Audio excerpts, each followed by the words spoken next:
I'm Brittany George. I'm here with Chad Reed. Last time we talked to you was a little bit before Hangtown, probably a week before. So kind of give us a recap of your season from Hangtown all the way up to now here in Washougal. It's been a little kind of up and down and side to side.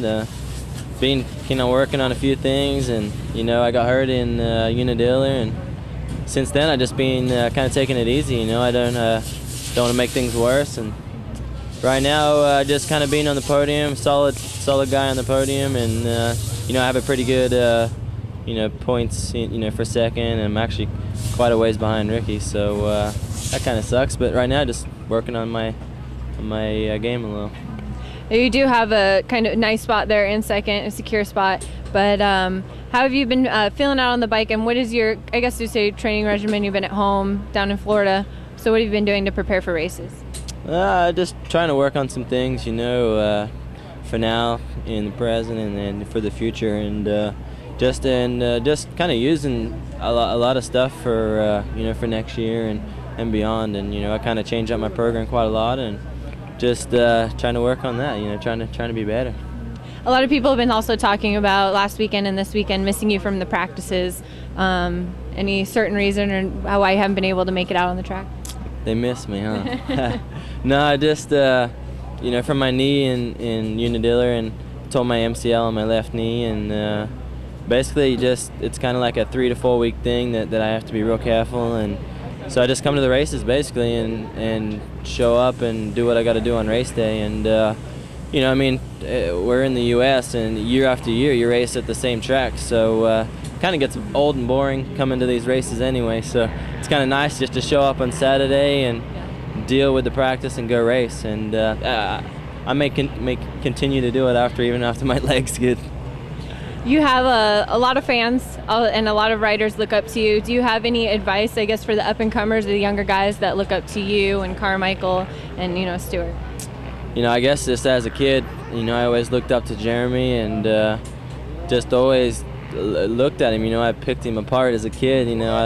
I enjoyed what he had to say on the podium. I liked his riding style, and for me, I was in Australia, and it just seemed like a near impossible mission to achieve my goal to come here to the U.S. And for me, it's just never give up. You gotta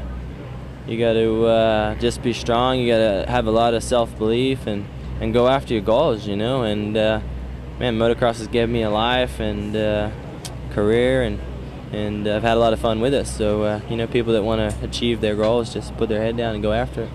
We had Supercross and Motocross, which we're here right now, but last year we saw you at the X Games on Supermoto. It's coming up this weekend. What have you been doing with Supermoto? I'm really looking forward to it, actually. It's a real fun event for me. It's something that will be on my schedule for a long time, and last year I was able to get a bronze medal, and I just want to improve on that, try to step it up, and go 1 step or 2 steps better and try to get a gold. But Henry and the guys are going to be strong, but kind of nice to have him on the Yamaha team, and those guys have been doing that the last couple of years, so they have a great setup on bike and kind of helps me. But right now I actually have only ridden once in Florida, and so right now I just kind of behind the 8 ball for riding wise. But I think it'll be fine. I adapt to it pretty good. We have 3 hours of practice at the event, and it'll be good. It's obviously a different bike and different training, different track. How do you feel with the bike, and how do you like the feel of Supermoto? It is a different atmosphere. Yeah, I think the biggest thing is trusting the tires, because having the slicks and being on the pavement, we grow up with obviously it's really slick and inconsistent on the dirt, but the pavement, there's so much traction there, but you just don't know when that's going to end.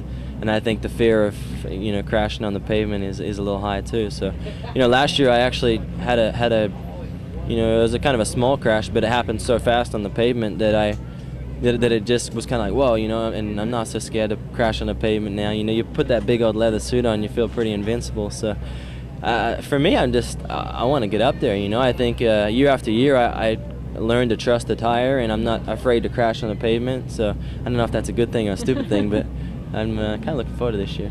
All right, well, we wish you the best of luck here. Have a great motocross season, and next weekend in the X Games on Supermoto. So everyone keep your eye out on Supermoto track and on the motocross track for number 22, Chad Reed. That's right. All right, thank you.